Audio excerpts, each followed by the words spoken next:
What are you lighting there? A match. So I figured I would buy us a donut, and I cut it in half, and it's our half birthday. Oh my gosh, 26 episodes of we this. We thought we were going to make it. How many episodes? Six episodes. We thought we'd be dead at 6. We overperformed that, didn't we? We're like one of those NASA space rover things. This is the 4,000th day of the 30-day mission. 30-day mission for opportunity. That's how you should introduce us. You should be like, this is episode number 26 of 6. All right, we got to blow these out. All right. Ready? 1, 2, 3. 1, 2, 3.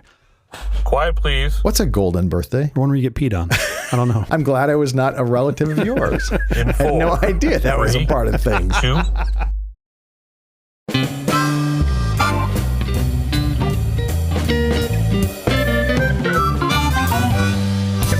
The Awful Company presents a truly terrible podcast. Welcome to Nonsense, episode number 26. I'm Jeff Parker. And I'm CJ Little. This is our take on the week's business, tech, and entertainment headlines. This time, we'll look at carbon fiber, 10 times stronger and 5 times lighter than steel. We'll also look at the debate around working from home. Not coincidentally, it's National Work From Home Day. Is there a national hybrid work from home day? That'd be good. That'd be fucking terrible. Yeah, you're not a fan of the hybrid work from home? No, it's like pants. You're either wearing them or you're not. There's nowhere in between.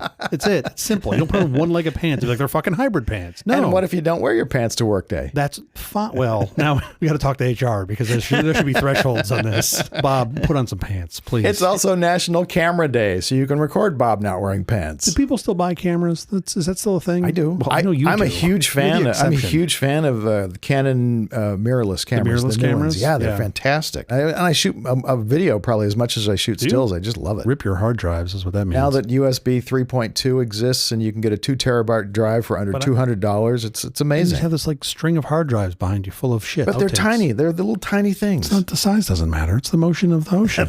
That's what I've heard. That's what I've been told. I keep telling people it's going to be on my tombstone. It's the motion of the ocean. CJ Little. As you get closer, you actually contemplate what you might want on your tombstone. Yeah, is that what you're thinking about? I want mine to say, "Oh God, was he old?" That's what I'm hoping for. I want mine to just say "good enough." Good enough, yes, for good reason. How's your week going? You know what's good? I'm back. Yes, welcome back. I haven't seen your smiley face in days since travel. Yes, from Europe. Yes. Here's the thing. Something's going on with these European urinals. How are they different? They're from all ours? like 1.5 feet higher than ours. Oh, so like are Europeans taller than Americans? No, I think they pee out of their belly buttons. Okay. I don't know how this works. Why are they so fucking tall? Like, there's a dick joke in there that I don't even know if I should make. Like, I don't know if it's a short thing or a tall, but they're all super high. Like, I was literally at one point standing on my fucking tippy toes to pee into a urinal like my 3-year-old. Were they installed wrong? I'm assuming it's a splash to problem. reduce splatter. I'm assuming right? it's a splatter problem. I would rather have to risk the splashback of pee than like rubbing my dick on the urinal. Yeah, that's disgusting. It's terrible. This is the part where I tune over to Smartless. Yeah, totally. I am done with this show. Totally. Or just turn on the white noise show.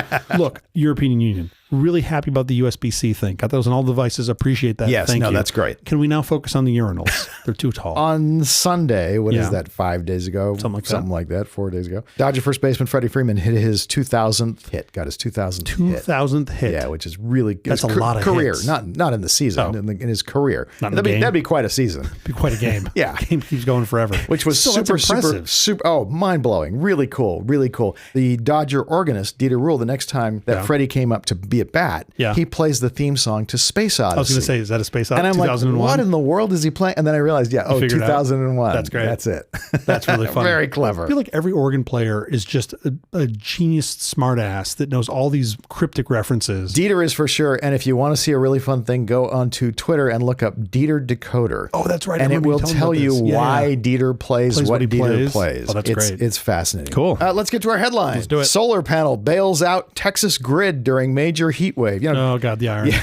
The irony is thick. Texas is having an amazing, quite a heat wave. It's 118 degrees in Texas, literally right at this minute as we record this. 118 degrees. 118 degrees in Fahrenheit? Yeah, I'm not. We know what that would be in Celsius. You'd be dead. I have no idea what would be in Celsius. You're the one that's always claiming the metric system, and then you give me a fucking temperature in Fahrenheit. It's Texas. I'm giving it to you in Fahrenheit. In big units. They do not even speak Celsius. You can't get through the border. It's banned. With Celsius. It's banned. Yeah, if you use Celsius there, they kick you out. The more important thing is they tried to pass a law recently where they made it harder to connect renewables to the grid. Renewables, not just solar, but renewables all sorts. And they were going to add more gas-generated electricity to the grid. And of course, that would have caused even more of the problem. And solar has saved them in this heat wave. I mean, you could still generate power with gas during a heat wave, right? The problem is, the more you create, the more, gas, even though natural gas is fairly not exactly horrible. It's not the worst, but it's not the best. It's not as bad as cow belches and things like that. It still contributes to global warming, which as time goes by, we're going to get more and more of these heat waves, and they're going to become more frequent and more intense. Totally. Have you ever seen, as a quick aside, one of the natural gas generators, the power plants? Oh, sure. They're just jet engines. Yeah, of course. They're crazy. Of course. They're That's so how cool. it works. Yeah. But don't make any more. No, just stop that. I'm not a huge fan of the turbines, the wind turbines. Why not? It's the best way to get rid of birds. That's a myth. Oh. Yeah, and everybody said that, but it actually isn't true. They lose almost no birds to those things. Birds aren't that stupid. This is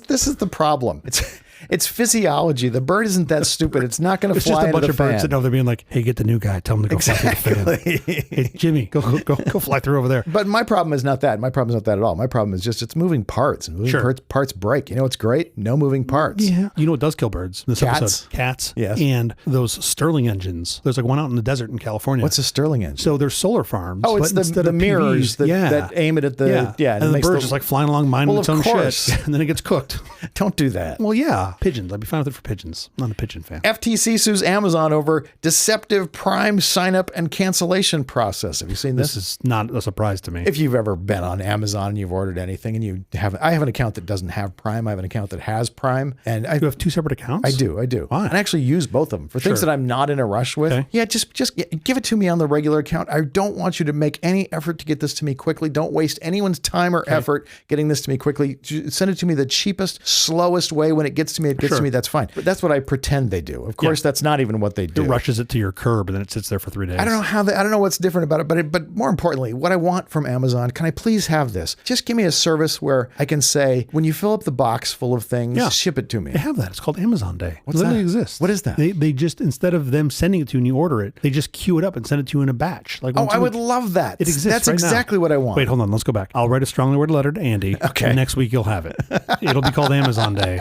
It'll be an option available in your checkout. It's literally in there. There's just 90% of the things I buy from Amazon, I don't need that in an hour from now. Totally. And they still want to get it to me like an hour from now. I'm not in that much of a rush. I'm good. I'm organized. It's called Prime Day. I'm totally a thing. Prime Day, I thought, was when they had the specials. They call it it's like your Prime delivery day. Prime Day is the special thing. Look, they've got a marketing problem. It's clear to me. Clearly. But they have, because I do it, they've got a naming problem. It's just so funny. I literally do exactly what you're saying. When I'm ordering something, I don't really give a shit when this gets here. I don't need it now. So I'll put it in the Prime Day. And then every time you do that, they give you like a $2 digital credit to buy books. I don't care about that. I just don't need you to make that much effort to get it to me quickly. It's not important to me. Well, it exists. I guess I can consolidate my life into one account then. Oh, why you'd have multiple accounts? I want it to be, this is not important. Don't stress over this. If anybody has anything else they need to do it first. Yeah. When you get to this, it's great. I get what you're saying. Yeah. I don't think they have a bandwidth problem whereby you ordering your mustache wax, it's now somehow keeping somebody from getting their diapers. Like, I don't feel like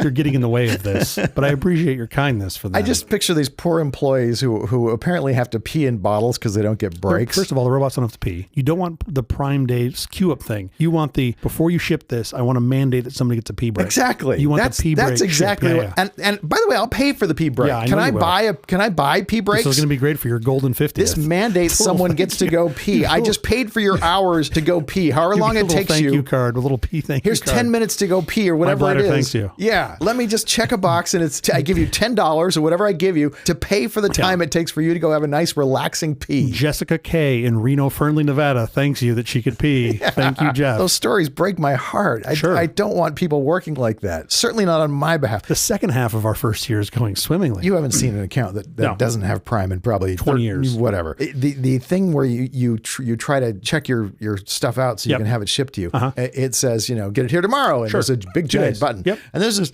little thing that looks like it's grayed out that says, don't enroll me in Prime or just ship regularly. And it's really hard to know that if you pick the other button, it automatically enrolls you in Prime. It's a double negative. But if you pick the little grayed out looking thing, you can then get through and somehow, and it's the same thing in the reverse. If you've accidentally signed up for Prime, it's something like 4 pages navigate to undo. To navigate to get you unsubscribed. They literally internally call it the Iliad to describe the process of Homer's epic poem, the complex voyage of getting internally they call it that at Amazon. That's the most damning thing right there. Right? They call it the fucking Iliad. Anyway, the FTC is busting them over both having you sign up way too easily and making cancellation incredibly hard. Okay, I appreciate this. Can we go look at gyms for a little bit? Can we just take a look at gym membership? Well, it's the same idea. No, it's like 1,000 times harder. To cancel the gym? Like if you're going to go after Amazon. There's a Friends episode about this, I think. Well, I mean, I wouldn't know. I haven't been to a gym in 30 years. If they serve donuts there, I'd go in, but I've heard. I read some TikToks. In our case, there's a reason they should make it hard to cancel. We should be, exactly. I'm in 8 gyms.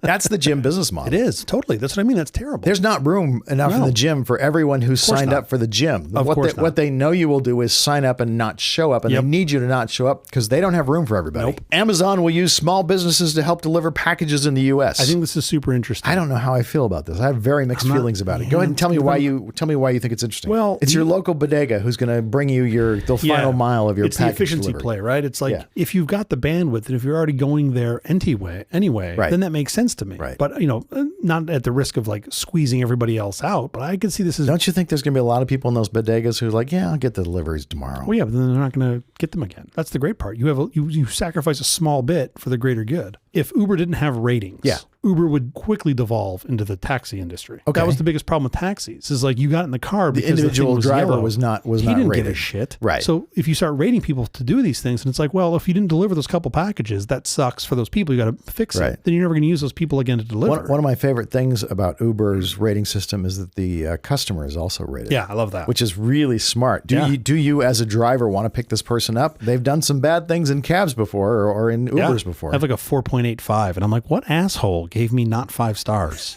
Like I want to know. I want to know which one. I want to go back and be like, what did I do wrong? You angered someone. Clearly. Most people don't know that when your Uber driver offers you waters and mints, you're supposed to offer him a sandwich and a dessert tray.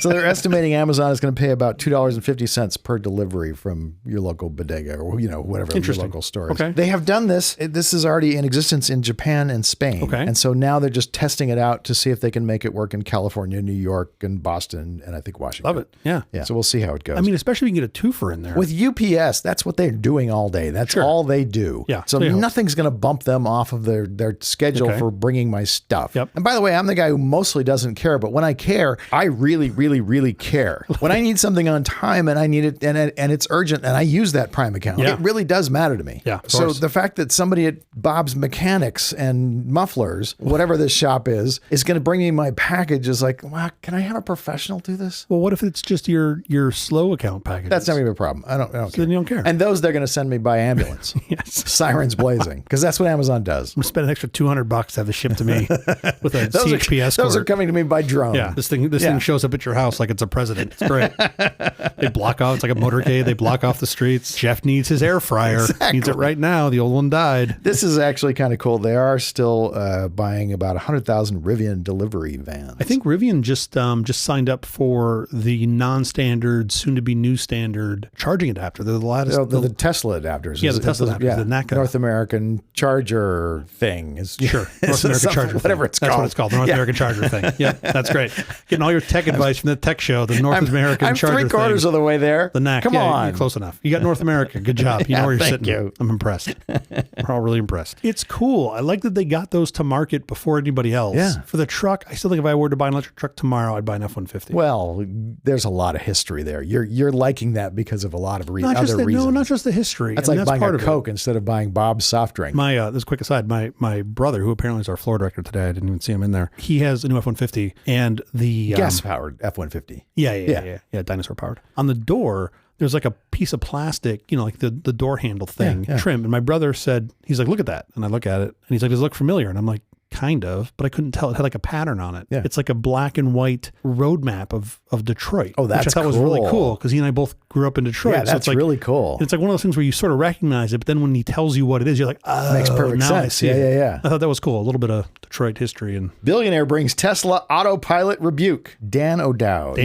He's a software billionaire and a vehement critic of Tesla Motors' allegedly self-driving technology. Get in line, Dan. Does not like the fact that it's called full self-driving software and it's what it is. It's L2, right? Is that what it is? Yeah. So it's really the name does not match what it is at all. Yeah. He thinks it's extremely dangerous to have this on the road. It should not be on the road because there are people who believe that it's full self-driving, and it's nowhere near full self-driving. Yeah. FTC, why aren't you doing anything about this? It's a great question. Like fully self-driving, that sounds kind of black and white to me. He drives the Tesla Roadster, one of the early Roadsters. The OG one, yeah. And still loves it, and that's what he loves to drive. And his wife drives like a 2012 Tesla Model S. They're both perfectly happy with those. They don't have the software. They don't have the full self-driving software at all. Those. The electric car part of it's great. Yeah, until you're in the water and you can't get out because you don't have to take off the fucking speaker grill to get to the wire to pull the thing to open the door. It's all great until that. But I'm sorry, go ahead. It's complicated. It is complicated, yeah. To exit your vehicle while you're sinking. You're right. It's complicated.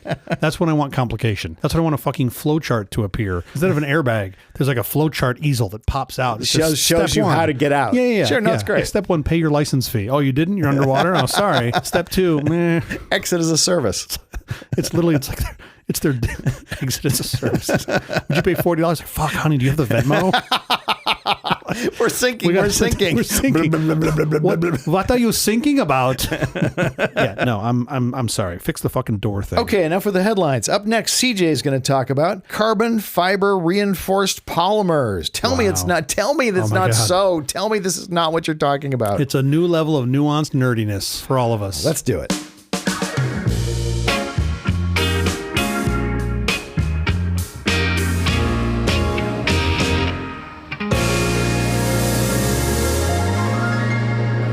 Are you familiar with carbon fiber? Of course I am. How so? I wasn't born in a barn. Well, you actually were. Close to it, sure. The building next over was a barn for sure. What do you know of carbon fiber? High level, through 3 sentences or less. It's a bunch of fibers of carbon woven together and put together in some sort of polymer laminate. Yep. Am I anywhere close? Yeah, that's the whole bit. Okay. Great. We're done. Okay, Moving great. on. Okay, so there's been a lot of talk around carbon fiber recently in the wake of the Titan. Yes. Which I'm disaster. assuming every single one of our listeners has heard about the Titan disaster. Course. And my fear is that the public consensus around carbon fiber might be souring, right? And the whole idea of composites. I hope that's not the lesson you want to take from this. No, of course not. But I think people saw this and like, well, the carbon fiber failed. You're missing the whole thing. You're missing the entire point. Yeah, exactly. But here's the thing. OceanGate had a lot of issues, in my opinion. The Titan was a terrible use of carbon fiber, from what I can tell. Yeah. This should have never happened. And it was also expired carbon fiber. They got it like on discount from... Yeah, I'll talk about it from Boeing. Oh, you already know this story. I don't even know this stuff. Why don't you just go ahead and I'll shut up. Unfortunately, the CEO was actually bragging at one point. It sounded like he was bragging that they got the carbon fiber for I think it was for the relay, the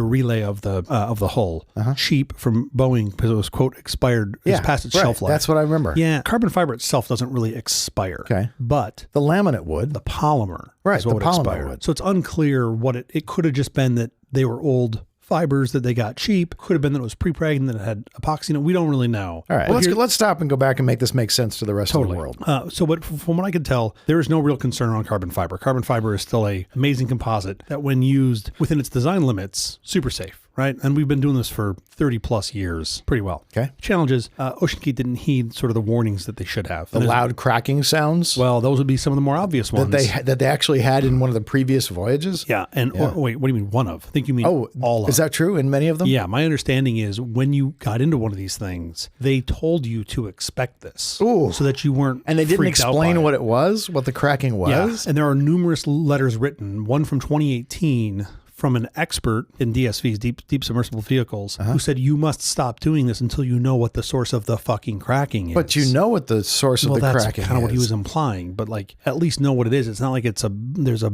fucking box of Jiffy Pop out there that's popping. Like something bad is happening. Anytime there's popping and you're in a it's bad. You know, not a plane, not or a Willy Wonka's underwater. factory. Exactly. Yeah. I'm going to give you the list of things where you want to avoid popping. Yeah. Basically, anything involving travel or high pressure, I think, is generally bad. Perfect. Anyway, but I wanted to start with simply carbon fiber itself, right? Yeah. You've got fibers. They're thin, strong, crystalline filaments of carbon. They're essentially carbon atoms bonded together in long chains. Right. They're like 5 to 10 micrometers in diameter, so they're super small. They are very popular because they've got high stiffness, high tensile strength, high strength to weight ratio, chemical resistance, temperature tolerance. Like, it's sort of this amazing thing. I did not know how they were made. I thought this would be a little interesting for some of our super nerdy listeners, they take this spun polyacrylonitrile, commonly called PAN, P-A-N. They heat these filaments to 300 degrees Celsius in the air, which breaks many of the hydrogen bonds, oxidizes them. They then take it and they put it into an oxygen-free sort of inert atmosphere, so like an argon gas or something, and they heat it to 2,000 degrees Celsius. Wow. Which is crazy, because at that point you don't want it to burn. You just want it to turn into carbon. And this is what changes the molecular bond structure to turn it into carbon. And by doing this, you can get something in the neighborhood of like 93 to 95% carbon. Sounds like it's going to be expensive. Oh, it's super expensive. Yeah. But just it's got a lot of these great because of the properties. process. To make it. Yeah, right. Now, that's just the fibers. You've got to combine these with other materials to form a composite. For example, when permeated with a plastic resin and baked, it forms carbon fiber reinforced polymers. Correct. So that's and what's confusing is even though these CFRPs have a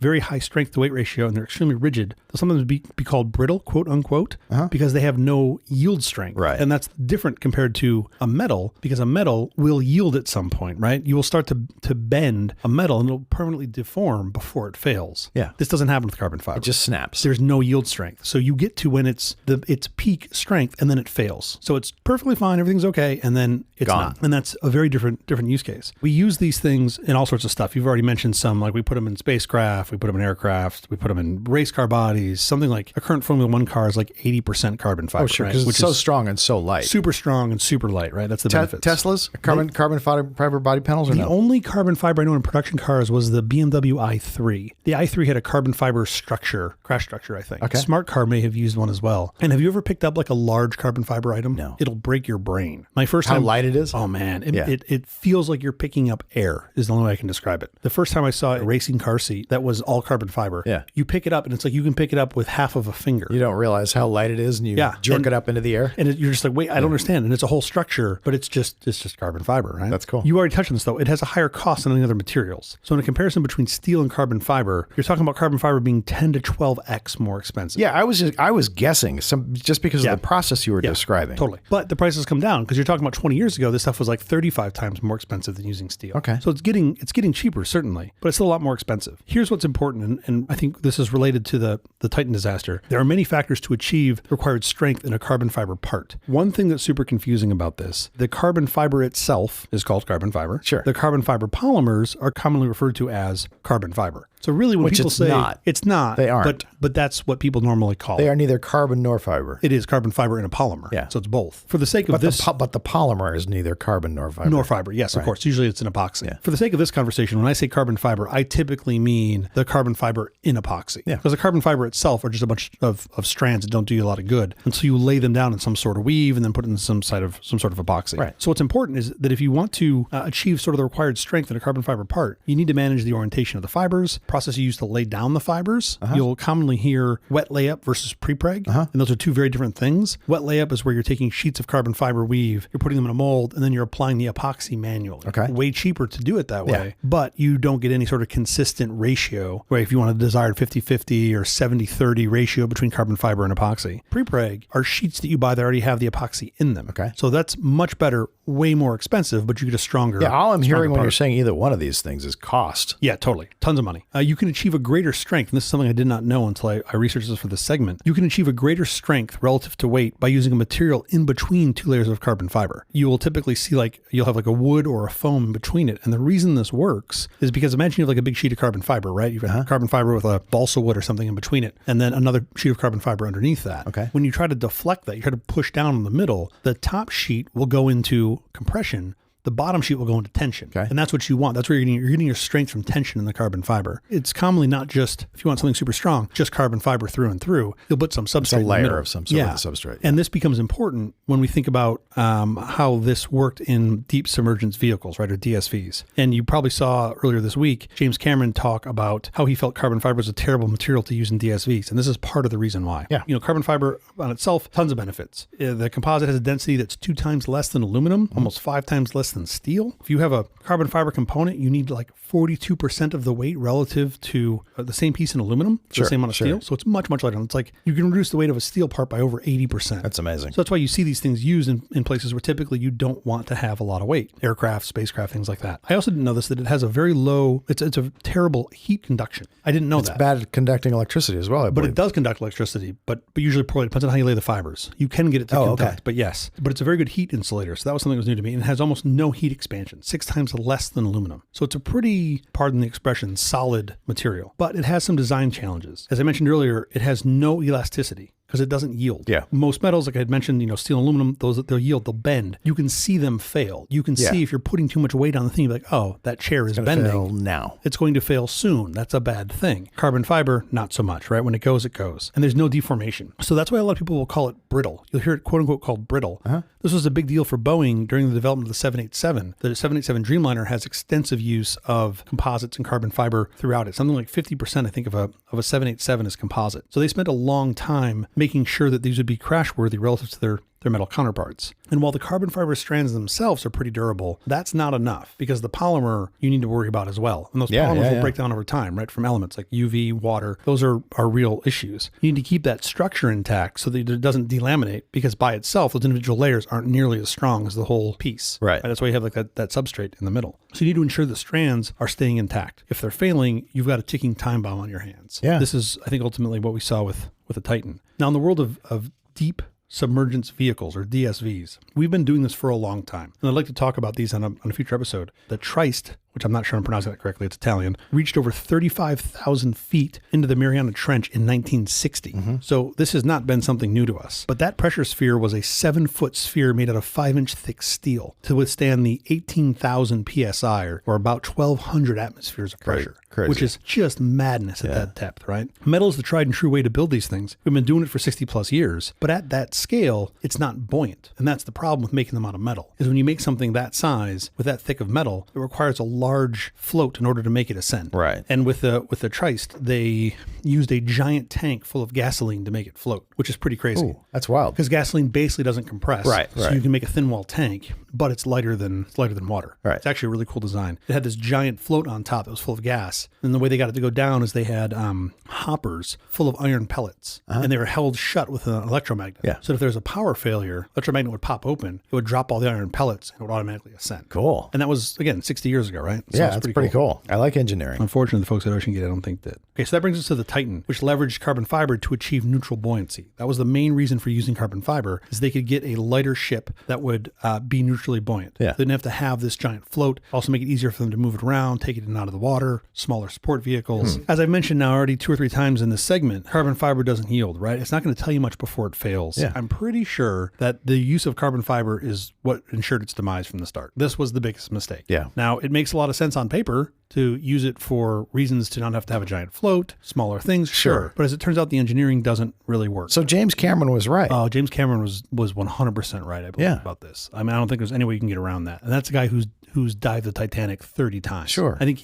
you can reasonably say he personally has done it more times than that vessel. Oh, probably. Which is kind of crazy. It's fun to have infinite money. You have to adhere several materials in this. You have the carbon fiber, you've got the titanium that's adhered to the ends of the carbon fiber. That could have been one of the failure points. Okay. Right? Sure. Anywhere you have a joint. Anywhere you've got a joint, right? Especially between materials. Always. Also, the stresses this thing was under appear to have caused significant damage from every single dive. First-hand witnesses would say, oh, you'd hear this like cracking on the way down. Every crack you hear is a carbon fiber strand. That's the belief, breaking, right? Yeah. I mean, it got so bad to the point where supposedly OceanGate would tell their passengers, oh, by the way, we can hear a lot of cracking on the descent. The fabric equivalent of that is a strand of thread in that fabric is bursting. Exactly. That's So how the more that happens, the weaker everything is getting. Every time I leave the hometown buffet, that's what my sweater does. I just feel a couple sweaters, just a couple threads just going ping, ping. So this is terrible, right? I mean, you had people writing letters as near as 4 or 5 years ago saying, hey, you need to get to the bottom of this before you keep diving. And this thing wasn't certified. Nobody ever run through it. They're just like, Because it was on international waters. Is that why it didn't have a regulatory body? That's a bullshit answer, right? I mean, OSHA guidelines were written in fucking blood for a reason, right? I mean, we didn't have fire escapes until we had a factory fire in New York, right? That's what got us fire escapes. But you're more than 12 miles out, so you're in international waters. Totally. So who governs that? Nobody. Right. I mean, but you would hope the fucking company You'd itself. hope they comply with standards. Yeah, would be just reasonable. And this is the other thing that I've come to discover on this is these deep sea vessels. It's a very small community. We're not talking about hundreds of thousands of people. I think you're talking about like single-digit thousands of people who get in these things. Well, just the whole the community who operate and build them. Yeah. So it's a small group, and you would think they'd all want to play nice. You'd think. It looks like here they were, trying to trailblaze a different path. So there's a nice analog to some other I don't know, car companies that we talk about Yeah. who may or may not be doing things well within the rules. Taking shortcuts that are costing people lives. Yeah, exactly. And I think that's problematic, certainly, as we've seen here. I can tell you a couple things. I'm not going down in a carbon fiber DSV, right. no matter what. Now, would I go down in one that's made out of like steel that we've been doing for 60 years and go, it's got a pretty good track record? Yeah. Sure. But I also have no desire to go down 3 miles to the bottom of the Mariana Trench. Like, it's cool. Just show me the video. I'm happy to take a robot. This is what I'm going to say about this is what I'm saying about the whole thing. We don't need tourism Totally. to the Titanic. It's We're like really, really good at telepresence. Totally. And you know what? It's completely safe. No human life is at risk. If we, destroy a few semiconductors, we're all going to be okay. We can make more of those. Yeah, TSMC can knock us out some more. We know how to fabricate those. Yeah, it's sure. okay. Yeah. Let's not send anyone into harm's way. Let's not sling meat up at planets that we could do through telepresence. Sure. There's no reason to send human beings or any other animals. Let's not send dogs and monkeys either. On any of these adventures. That's absolutely crazy. In the hull of this makes my mind explode. In the hull of this thing, they were looking at a computer monitor. I know. And that's what they were looking. They had a screen. Yeah. You could have literally been on the land looking at a camera that was down there. If it was really important for you to see what's happening in the Titanic right this minute. Totally. If that's what you wanted to see, we could drop a camera. Otherwise, we could cut together a lovely film of the highlights of all the camera trips we've made down there. Put them in the fucking sub, put the sub down about 100 feet, and then on the screen, just play a rendering of the Titanic. Fantastic. Even better. You get the experience. It's Even just like better. going to the... Let's put them in a nice chair. Yeah. They don't even have to pretend to be in a sub. Yeah, but it's like the California Adventure thing, right? The soaring over California. Like, I want to feel like I'm flying around, blow some scented air, right? I want to smell the if you're getting scented air inside of a submarine, you've got a problem. That's Sal behind you. You're sitting too close to your cabin mate. Totally. All right, up next, Jeff's going to talk about going back to the office. Hooray. Aren't you glad to be going back to the office? No one under the age of 60 wants to go back to the office. All right, let's discuss that.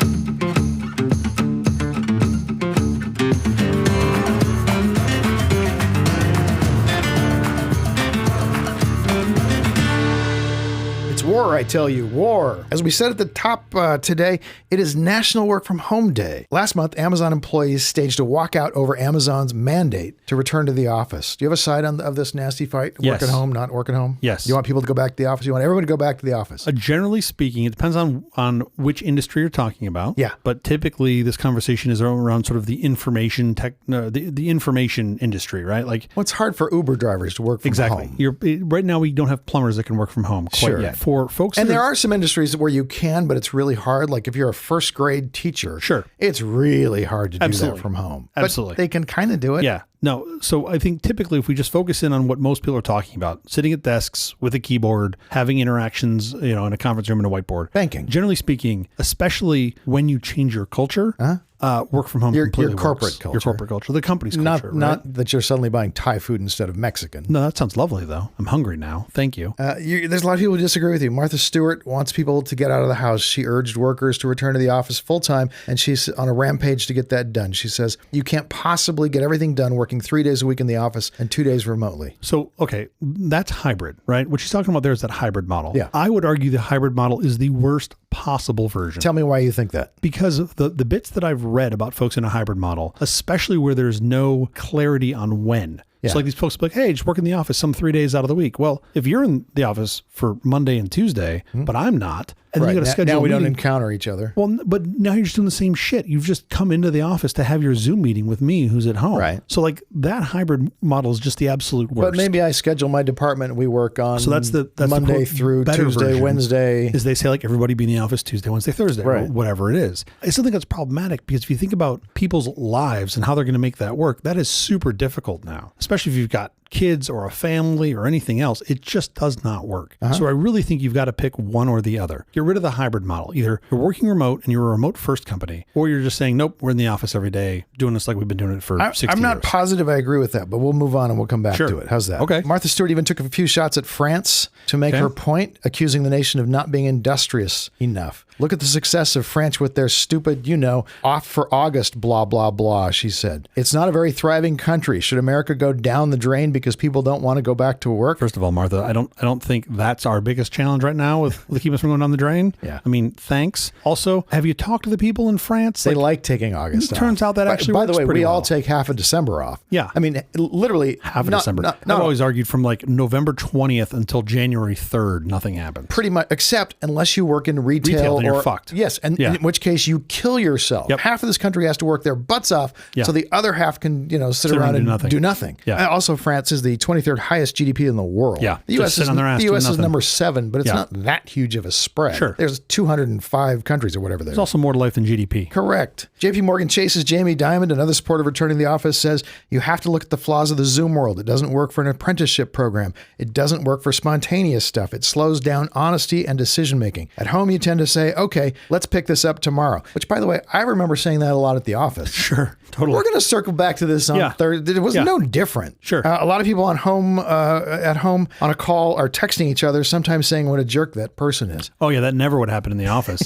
Here's the thing about this. I don't remember any of that being different at the office versus at home. These are such terrible comments, right? I've said, I do think he's right about apprenticeship. I do think that actually does make a big difference if you can mentor somebody, or if you want to be mentored, it does help to be in the same location. Yes, and you can still be in the same location. I mean, having built several remote-only teams. Sure. You don't just say, like, I'm never going to see you. The ones that have done the best job of this, they schedule in-person time that's focused in-person time, right? So my favorite examples are ones that will take, and usually once or twice a year, they'll bring the whole company together for around a week or a week and a half. Yeah. And it's the most productive time possible. And then in smaller groups, they'll get together like maybe every couple months, every month or two. There are incidental things that if you are mentoring somebody that they're just going to catch on the fly. This just happens to come up and they happen to be with you, so they get to witness how you behave in that situation. I still don't think that needs to be done in the flesh, right? That doesn't have to be IRL. But a lot of times they won't see it otherwise. Sure. Well, but you can still have... I need my kid to see me when I program. I need to see him to see me not remember a certain function or how to do a certain thing, so that he sees me look on the web to figure, oh yeah, that's how it's done. Now I remember to look it up. And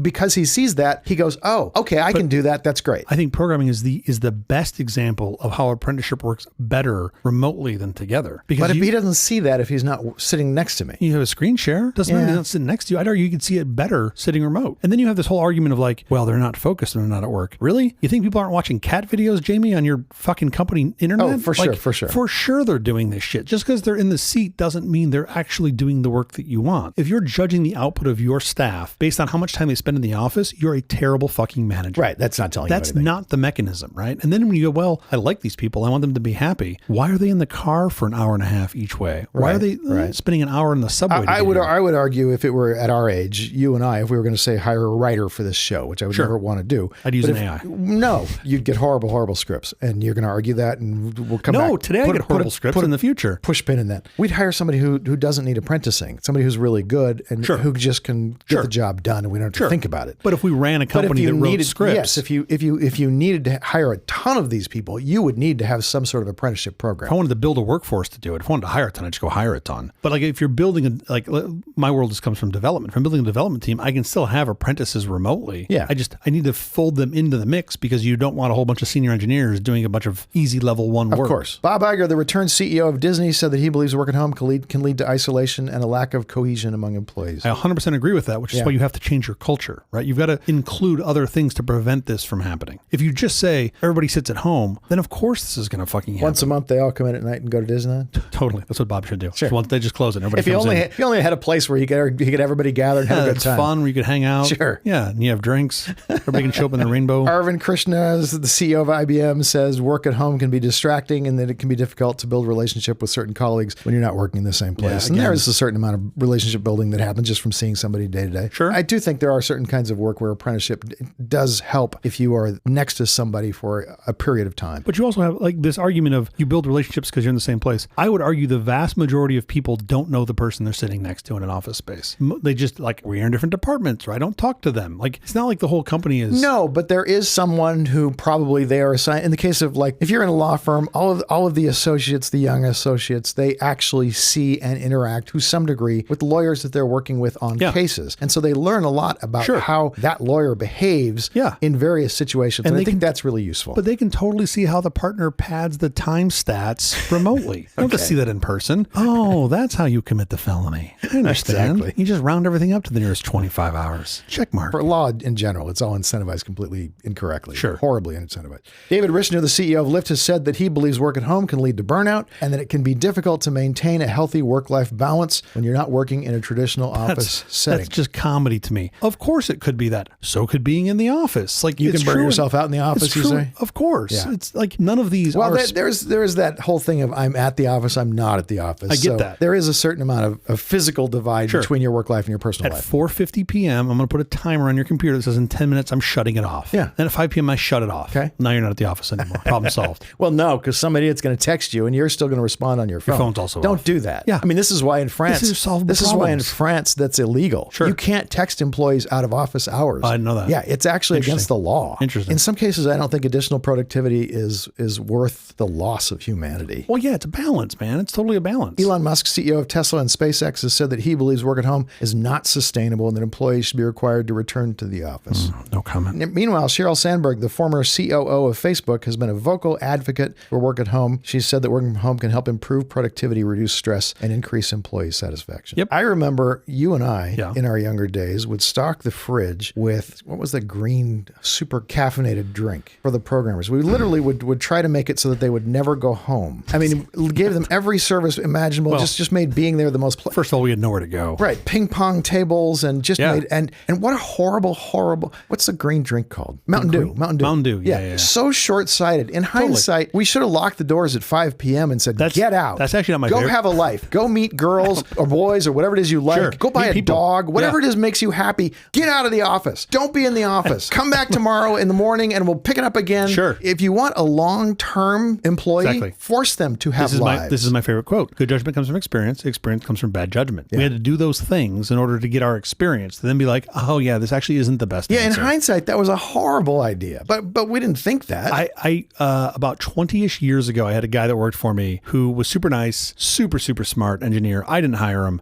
The guy he worked for me. I was talking to him one day and I was like, we were talking about the lunch, like he'd been working there for months, just making conversation. And I found out that he had an hour and a half commute one way. Oh. And I literally said, the next words out of my mouth were, I was like, okay, well, starting tomorrow, you work from home. Oh, please. At least 2 days a week. Right. And That's 3 hours he of your sort looked life at you're me going to get back. And he was like, oh, okay. And then his boss came to me a couple days later and said, he thinks you're firing him. No. And I was like, no, I'm not. He doesn't have to sit in the car. He's like, but he likes being in the car. He listens to the books on tape. And I'm like, well, you can listen to those at home. I don't give a shit. Like, it was just this madness of expectation of people coming to the office. I've always been opposed to this. Again, I'm going to say there's some junior level employees where I think it is useful for. Mark Cuban, the billionaire investor and owner of the Dallas Mavericks, said most jobs can be done from home. He's argued that working from home can save businesses money and improve employee morale. Now, that's something we haven't talked about. It actually can save businesses money. For sure. It actually is cost effective if you can make it work. Ariana Huffington, the founder of the Huffington Post, has said that working from home can help reduce burnout and improve mental health. She's advocated a 4-day work week and other flexible work arrangements. And again, if you want to have a long-term business and you want to have a long-term relationship, churn is the enemy of business. You need your employees happy and healthy. And that's People first, man. She's 100% right. The work from home trend is a vestige of the pandemic, of course, and is either over or still booming, depending upon which statistics you rely on. Sure. People that tell themselves they love their commute, one of two things is true. They're either lying to themselves or they have little kids at home. One of the two. Or a spouse that they don't want to be around. Well, okay. I used to know a guy who ran a TV show. He was a writer and he would keep everyone there until 2 o'clock, 3 o'clock. Just to go home. Because he didn't want to go home. Yeah, it's terrible. It just was a horrible way to treat people. Yeah. The nice thing about work from home is the opportunity for workers who might not otherwise be available, like disabled people or people who have to take care of their children or elderly Loved parents ones, or things like that, and who want to be there for their children or their elderly parents, don't want to have some other caretaker come do that. That actually is great. You actually need to remember, especially a big company like JP Morgan Chase, you could have some very valuable employees you're leaving on the table. Of course. If you're not able to include those sorts of people. And that's why I'm always cautious to talk about this too loudly, because that's the secret superpower. You can find folks that are great that have no interest in going to an office. Yes. And they are willing to participate in a project and do excellent work to not have to do that. That's a selling trait. And in conclusion, the smart companies in 2023 might not look like the neat rows and desks in Billy Wilder's The Apartment. Some of us need to go to the office and be mentors, maybe. Some of us will benefit from being mentored. Others can be equally valuable working from home. The key is always to be thinking about how we can be the most valuable to those around us. For sure. Add maximum value. All right, we have to get out of here, but quickly before we do, have you seen or read anything good this last week? I have. As you know,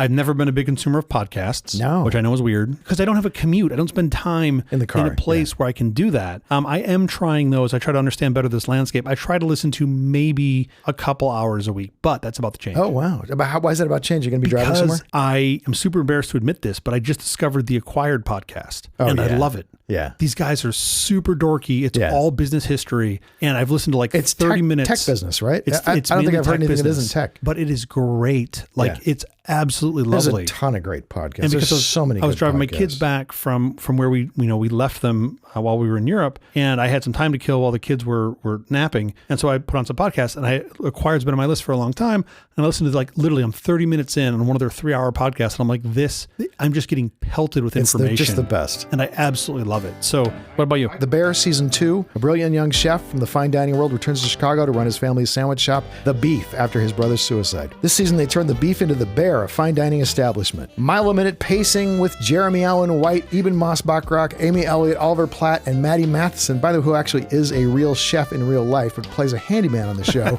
The one character who has nothing to do with food. It's genius. How do you get casted in that? Absolutely genius. He's perfect in the role, too. Do you want to read for the chef part? No. I'll take the handyman. See it on Hulu. It's fantastic. Oh, that's awesome. I'll check that out. That's the episode. Thank you for joining us for All This Nonsense, a truly terrible podcast from The Awful Company. Visit us on the web at nonsense.productions. I'm Stu Little. I'm Jeff Parker. If you like this program, please follow, download, subscribe, and like at Apple, Google Podcasts, Amazon Music, iHeartRadio, or our favorite, Overcast, or wherever you get your podcasts from. Podcastindex.org. Special thanks to our floor director, Scott Little. Oh, thanks, Skippy. We'll be here every Thursday morning for more nonsense. Please join us.